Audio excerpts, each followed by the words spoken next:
তুলে দোয়া করেন, যা দোয়া করবেন তাই পাবেন ইনশাআল্লাহ। সুবহানাল্লাহ, আলহামদুলিল্লাহ, ওয়ালা ইলাহা ইল্লাল্লাহ, আল্লাহু আকবার, লা হাওলা ওয়ালা কুওয়াতা ইল্লা বিল্লাহ, আল্লাহুম্মা ইগফিরলি। জানতেন? জানতেন না? তো এই দোয়াটা হচ্ছে দোয়া কবুলের অস্ত্র। ঘুম থেকে ওঠার পর যদি এই দোয়াটা করে দোয়া করেন, ইনশাআল্লাহ দোয়া কবুল হয়ে যাবে ইনশাআল্লাহ। আমাদের জীবনে চাওয়া পাওয়ার কি অভাব আছে? প্রচুর চাওয়া পাওয়া।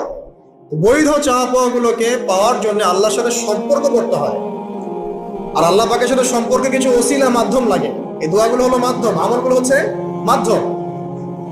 তো আল্লাহ পাক যেমনটা বলেছেন, ফাযকুরুনি আযকুরকুম ওয়াশকুরুলি ওয়ালা তাকফুরুন, তোমরা আমাকে স্মরণ করো, আমিও তোমাদেরকে স্মরণ করব। আল্লাহ পাক তো এভাবে বলেছেন, যখন একজন মানুষ মনে মনে আমাকে ডাকে, আমিও মনে মনে ওকে স্মরণ করি।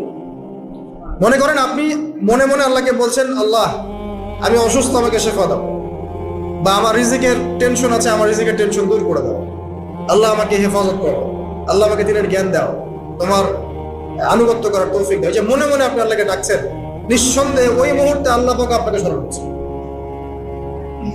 সাত আসমান ভেদ করে আরশের উপর থেকে আল্লাহ পাক আপনাকে স্মরণ করছেন। একজন মানুষ জনসমক্ষে আল্লাহকে স্মরণ করে, যেমন আমরা এখন করছি, জনসমক্ষে সবার সামনে আল্লাহর কথা আলোচনা করছি।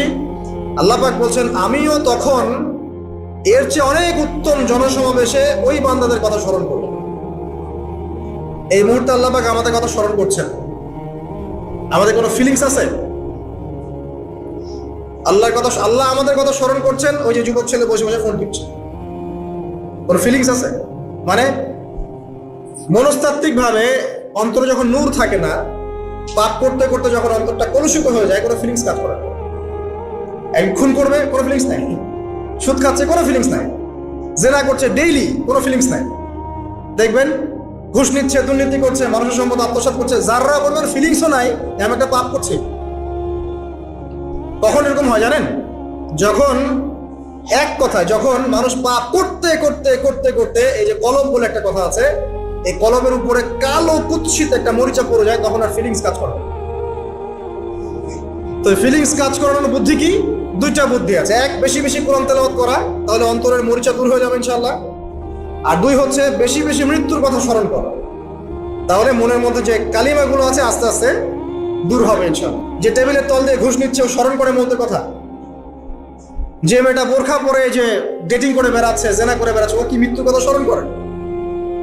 যে ছেলেটা এখনকার যুব সমাজের বেশিরভাগই মাদকের সাথে সম্পৃক্ত, গার্লফ্রেন্ড বয়ফ্রেন্ড অ্যাফেয়ার্সে আছে, হ্যাঁ, টিকটক প্রজন্ম, আড্ডাবাজি করে সময় কাটায়, গুন্ডামি করে, মাস্তানি করে, এর মধ্যে কোনো ফিকির আছে? একজনকে বড় দায়িত্ব দেওয়া হয়েছে, সবার সম্পদ লুটপাট করে খাচ্ছে, এর মধ্যে ফিকির আছে নাকি? এর মধ্যে ফেরাউনি চেতনা এসেছে, আনা রব্বুকুমুল আলা, আমি মহান রব, আমি তোমাদের মহান রব। ওদের মধ্যে ওই চেতনা কাজ করছে যে সূরা মুমিনুনে যেটা বলা আছে, যে আমরা এখানেই জন্ম নেই, এখানেই মারা যাই, আমরা পুনরুত্থিত হব না। ইন হিয়া ইল্লা হায়াতুনা দুনিয়া নামুতু ওয়া নাহইয়া ওয়া মা নাহনু বিমাবউসিন, আমরা এই দুনিয়াতেই বাঁচি, দুনিয়াতেই মরি, আমাদের কোনো পুনরুত্থানের কিছু নাই। এটা চেতনা এমন, কে ফিকির করে মতো? অথচ আপনি দেখছেন যে প্রতিনিয়তই কোনো কারণ ছাড়াই মানুষ নাই, কোনো কারণ লাগে না। এখন তো কারণ ব্যাখ্যা করতে আমরা পছন্দ করি, এই কারণে ওইটা হয়েছে, ওই কারণে এটা হয়েছে। এটাকে বলে কার্যকারণ তত্ত্ব। দর্শনের ভাষায় কি বলে? কার্যকারণ তত্ত্ব। এটা আপনারা ফিলোসফি পড়লে বুঝবেন। আর প্রত্যেকটা কাজের পিছনে একটা কারণ থাকে, আমরা কারণটা সার্চ করি বেশি। এখন কারণ ছাড়াই মানুষ ডেড। এই যে যাচ্ছে, উপরে একটা সুন্দর করে বড় একটা পাথর ঝুলছে, সব পাস হয়ে যাচ্ছে ওখান থেকে।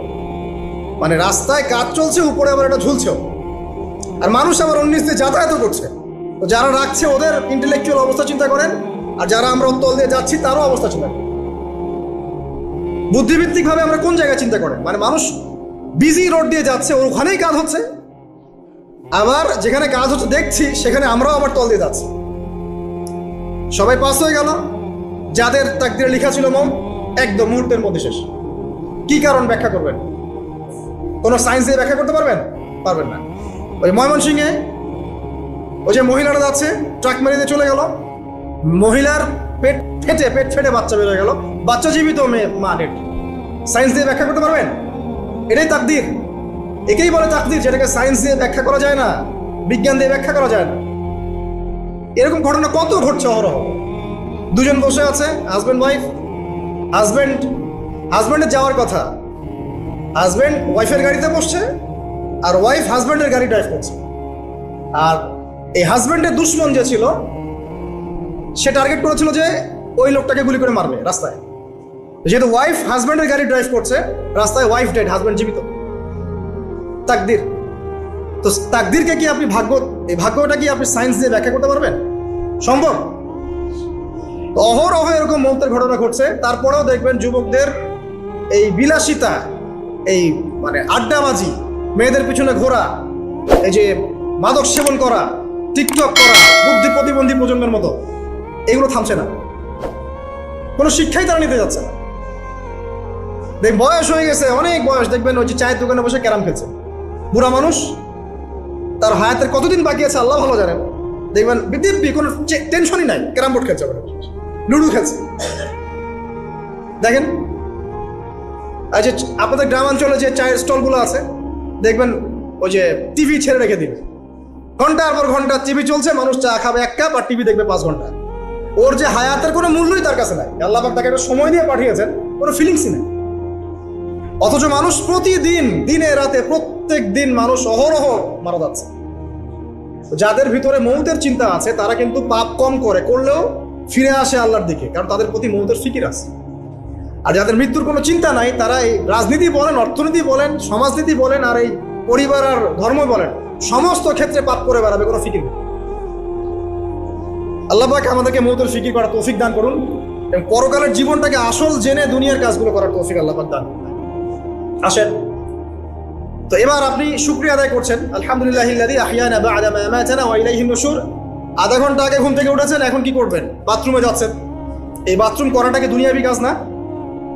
এই কাজটা ইবাদত হবে যদি আমি ঢোকার সময় বাম পা দিয়ে ঢুকি আর বলি, কি বলি? আল্লাহুম্মা ইন্নী আউযু বিকা মিনাল খুবসি ওয়াল খাবাইস। এখন বাথরুম করতে আপনার 10 মিনিট লাগুক আর 15 মিনিট লাগুক আর 5 মিনিট লাগুক, এই পুরো সময়টা নেকি পাবেন। সুবহানাল্লাহ। আর কি চাই? বের হবো, এখন বের হওয়ার সময় কি বলবো? গুফরানাকা, নেকি পাচ্ছেন। একটা দোয়া আছে, আলহামদুলিল্লাহিল্লাযী আযহাবা আনিল আযান ওয়া আফানি গুফরানাকা। এবার আপনি ওযু করবেন। ওযুটা ধীর স্থির ভাবে করবেন, তাড়াহুড়া করবেন না। ওযুর প্রত্যেকটা অঙ্গ প্রত্যঙ্গ 3 বার করে ধোয়ার চেষ্টা করবেন। শুধু মাথা মাসে হবে কয়বার? 1 বার। ওযু করার পরে আপনি হাত তুলে আল্লাহর কাছে দোয়া করবেন। ওই সময়টা কখন? রাত 4টা থেকে 4:30 বাজে, তাই না? তার মানে আল্লাহ রাব্বুল আলামিন এখন প্রথম আসমানে আছেন। কিভাবে আল্লাহ পাক আছেন সেটা আল্লাহর উপর ছেড়ে দেন, আমাদের এটা নিয়ে ব্যাখ্যা করার দরকার নাই, চিন্তাও করার দরকার নেই। আল্লাহ পাক বলেছেন আমি নেমে আসি, বাস নেমে আসি। এত বেশি বুদ্ধিজীবী হওয়ার দরকার নাই। খুব বেশি বুদ্ধিজীবী হয়ে গেলে আবার মানুষ খেয়ে হারিয়ে ফেলে, অত দরকার নাই। শুনেছি, মেনেছি, বাস যথেষ্ট। আল্লাহ পাক নেমে আসেন, কি বলেন? আল্লাহ বলেন যে কেউ কি আছো আমার কাছে কিছু চাইবে, আমি দিব। কেউ কি আছো যে আমাকে ডাকবে, আমি তোমার ডাকে সাড়া দেবো। কেউ কি আছো আমার কাছে কোনো কিছু দোয়া করবে, হ্যাঁ হাজত আছে, আমি পূরণ করে দেবো। এভাবে আল্লাহ পাক ফজর পর্যন্ত বলতেই থাকেন। বলেন তো আমাদের কোনো ফিকির আছে? আমরা সবাই ঘুমাই কয়টায়? হয় 1টায়, না 2টায়, না 3টায়, ম্যাক্সিমাম এখনকার। আমি যে বিষয়টা নিয়ে কথা বলছি এটা খুবই কঠিন। 9টা থেকে 10টার মধ্যে বা 11টার মধ্যে ঘুমাতে হবে, এটা খুবই কঠিন বিষয় এখনকার জেনারেশনের কাছে। এর জন্য প্রথম যে কাজটা সেটা হলো রাত্রেবেলা স্মার্টফোন আর চালানো যাবে। এশার নামাজ শেষ, ফোন একদম ডয়ারে লক করে রাখতে হবে। কিচ্ছু করার নাই। এটা না করতে পারলে আপনি ঘুমাতে পারবেনই না। এবং এরপর দিনে আসছি, তখন বলছি দিনে কিছু কাজ আছে, দিনের কাজগুলো যদি আমরা ঠিকঠাক মতো করি তাহলে রাতে তাড়াতাড়ি ঘুম আসবে ইনশাআল্লাহ। যদি না করি তাহলে ঘুম আসবে না। তো শেষ রাতে আল্লাহ পাক আসমানে নেমে আসেন, প্রথম আসমানে, এবং এই আহ্বান করতে থাকেন। তাই ওই সময় ওযু করার পরেই আপনি হাত তুলে আল্লাহর কাছে দোয়া করা শুরু করেন। আপনার যত চাওয়া পাওয়া আছে আল্লাহর কাছে ঢেলে দেন, ইনশাআল্লাহ আল্লাহ রাব্বুল আলামিন আপনাকে খালি হাতে ফেরাবেন না ইনশাআল্লাহ।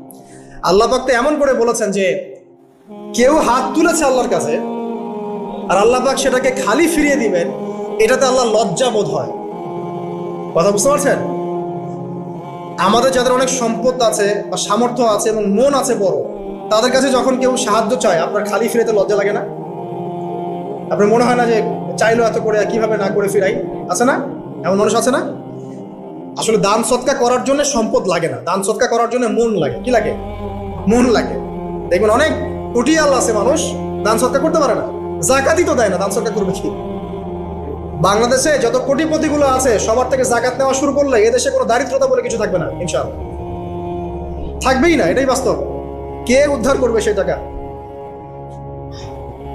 ইমাম মাহদি আসলে করবেন ইনশাআল্লাহ, ঈসা ইবনে মারিয়াম আসলে করবেন ইনশাআল্লাহ। তখন কে জাকাত না দিয়ে পার পায় তাই দেখা যাবে। একটা ব্যক্তি পাওয়া যাবে না জাকাত না দিয়ে পার পায়। অবশ্য তখন এমন একটা যুগ আসবে যে মানুষ জাকাতের টাকা নিয়ে ঘুরবে, কিন্তু নেওয়ার মতো মানুষ নাই, সবাই সচ্ছল। আল্লাহ পাক সেই সুদিন ফিরে আনুক, আমিন। এটা বলছিলাম যে সদকা করার জন্য মন লাগে, আবার টাকা লাগে না। এখন আসেন, কেউ যদি আমাদের কাছে এভাবে চায় আমরা খালি ফিরাতে লজ্জাবোধ করি। আল্লাহ পাক বলছেন যে আমার কাছে যখন বান্দা কিছু চায় তার হাতটাকে আমি খালি ফিরাই দেবো, এটাতে আমি লজ্জাবোধ করি। দোয়া করলে কয়েকটা বিষয় একটা হবেই, হয় আপনি সাথে সাথে সেটা পাবেন, না হলে একটু দেরিতে পাবেন, না হলে আল্লাহ পাক সেটা জমা করে রাখবেন পরকালের জন্য। পরকালে যখন আপনি দাঁড়াবেন আল্লাহর সামনে, আল্লাহ বলবেন দুনিয়াতে তুমি এই বিষয়গুলো চেয়েছিলে, আমি দুনিয়াতে দেই নাই, পরকালে তোমার জন্য সঞ্চিত রেখেছি, এখন না। তখন মানুষ কি বলবো জানেন? আমরা বলবো যে আল্লাহ দুনিয়াতে কিছুই যদি না পাইতাম, আজকেই সব দিতে, তাহলেই হতো। তো বেশি বেশি দোয়া করার অভ্যাস তৈরি করেন, বেশি বেশি দোয়া করেন। দোয়াই ইবাদত, আর দোয়া হল ইবাদত, দোয়াই ইবাদত। দোয়া করতে থাকেন, ইনশাআল্লাহ দেখবেন আল্লাহর সাথে আপনার সম্পর্ক গাঢ় হবে। যার সাথে আল্লাহর সম্পর্ক যত বেশি গাঢ় হবে, ইনশাআল্লাহ সে তত বেশি পরকালের বাসিন্দা হবে, দুনিয়ার বাসিন্দা কম হবে। আল্লাহ পাকে নূর এবং মারিফত অর্জন করতে পারবে ইনশাআল্লাহ তাআলা। এবারে আমরা কি করব? এবার মিনিমাম 2 রাকাত নামাজ পড়ার চেষ্টা করব। রাতের সালাত 2 রাকাত পড়ে আপনি 2, 4, 6, 8, 10, 12, 20 পড়তেই থাকতে পারেন, কোনো সমস্যা নেই। কিন্তু মিনিমাম 2 রাকাত নামাজ তাহাজ্জুদ আপনি পড়ার চেষ্টা করুন। পড়া যাবে না? আর নামাজটাকে তাড়াহুড়া করবেন না, কাইন্ডলি আল্লাহর ওয়াস্তে তাড়াহুড়া করুন। রিল্যাক্সে কেরাত করেন, রুকুতে সময় দেন, সেজদায় সময় দেন, 2 সেজদার মাঝখানে সময় দেন, শেষ বৈঠকে দোয়াগুলো করেন, তারপর ধীরে স্থিরভাবে সালাম ফিরান, হাত তুলে দোয়া করেন, সময় দেন। কারণ আমি কি বলছি, সূরা জারিয়াতে 56 নম্বর আয়াতে আল্লাহ পাক বলেছেন দুনিয়াতে পাঠিয়েছি শুধু আল্লাহর ইবাদত করার জন্য। তো যে কারণে এসেছি এটাতে এত তাড়া কিসের? অনেক মসজিদে নামাজ পড়লে মনে হয় ইমাম সাহেবকে বলি যে আপনার কি পেশাব পায়খানার চাপ নিয়ে নামাজ পড়ান? এমন অনেক মসজিদে নামাজ পড়েছি, মনে হয় ইমাম সাহেবকে ডেকে একটু কানে কানে বলি যে ভাই আপনার কি পেশাব পায়খানার চাপ আছে? মানে 4 রাকাত নামাজ 3 মিনিটের শেষ, 4 রাকাত নামাজ 4 মিনিটের শেষ, এত তাড়াহুড়ার কি আছে?